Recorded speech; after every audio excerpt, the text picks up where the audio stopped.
Una vez que ya tenemos nuestro diseño funcional validado y verificado por los usuarios, es hora de seguir con el diseño de la base de datos.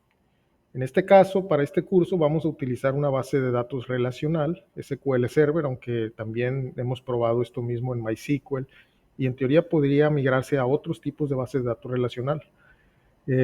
Para esto, pues vamos a utilizar un modelo entidad-relación. Vamos a tratar de cuidar que nuestro modelo esté normalizado hasta la tercera forma normal. Y es muy importante, como dijimos en un principio, nuestro diseño va a ser multitenant o multiinstancia, por lo cual es un factor que debemos considerar. Para este caso, vamos a utilizar el esquema Database First, el cual a mí en lo personal es el que más me gusta porque me permite tener documentada la base de datos, el diseño, lo cual me resulta muy útil, sobre todo en sistemas grandes que tienen una gran cantidad de entidades o tablas y que requiere dar mantenimiento a lo largo del tiempo. Además de que también separamos la parte del diagrama con respecto de la programación. Para modelar la base de datos, vamos a utilizar una herramienta que nos permita crear nuestro diseño. En este caso yo voy a utilizar esta herramienta que se llama Enterprise Architect, la cual me gusta porque he utilizado por muchos años, es muy sencilla de usar y tiene la facilidad de que me permite crear el SQL de los diagramas, lo cual pues me es bastante práctico. Sin embargo, pueden utilizar cualquier otra herramienta que sea de su preferencia. Incluso es posible que existan herramientas gratuitas. Como dijimos originalmente, nuestro sistema, nuestro catálogo, va a ser multitenant o multiinstancia. Así que vamos a detenernos en este momento un poco a explicar qué significa este concepto de multitenant. Un sistema se dice que es multitenant o multiinstancia cuando en una misma base de datos mantenemos información de diferentes usuarios sin que esta información se mezcle. Es decir, mantenemos la información de un usuario separada o segregada de la información de otro usuario. De tal suerte que cada usuario ve la información como si fuera una instancia propia o separada. De ahí viene el término que sea multiinstancia. Entonces, en este ejemplo, en este diseño, como podemos ver aquí, tenemos una tabla que se llama tenant, que esta es la tabla que nos va a representar la información de cada instancia. Esta tabla ya viene con Algolia Core, así es que no hay que hacer nada con ella. Nosotros nos vamos a enfocar a revisar la información de nuestro catálogo, que en este caso van a ser las tablas de cliente y de país. Muy bien, vamos a revisar con más detalle la información de nuestras tablas.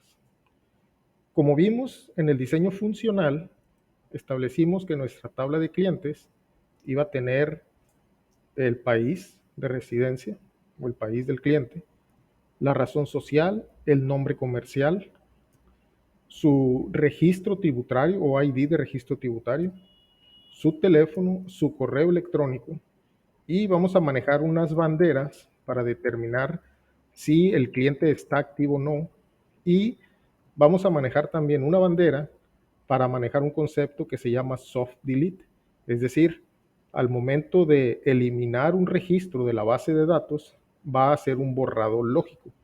Esto nos puede ser útil para evitar las eliminaciones físicas de la base de datos que a veces pueden romper las relaciones entre las tablas. Y por otro lado, nuestra tabla país es una tabla que está por separado, como podemos ver aquí, de tal manera que nos guarde nuestra tercera forma normal. Es una tabla por separado, en donde vamos a tener la clave del país y, como habíamos dicho en nuestros requerimientos, vamos a guardar aquí en la tabla de país cuál es el patrón del registro tributario. Es decir, vamos a guardar aquí una expresión regular que nos indique cuál debe ser el formato que se debe de validar en la información del registro tributario del cliente. Ahora, aquí es muy importante notar que nuestro diseño de tabla de cliente tiene un campo Tenant ID que establece una llave foránea o foreign key a nuestra tabla tenant, de tal manera que nuestra tabla cliente eh, tenga el diseño de multitenant o multiinstancia. En este caso, la tabla país no tiene este campo de tenant ID. Esto nos está indicando que el país, la tabla país, esta información va a estar compartida por todos los tenants o por todas las instancias de nuestro sistema. Es decir, todos los sistemas verán el mismo conjunto de países. Esta es una decisión de diseño que se toma en base a los requerimientos de nuestro sistema. Para efectos de este curso, de esta explicación, vamos a considerarlo de esta manera. Todas las instancias van a compartir la misma información de países.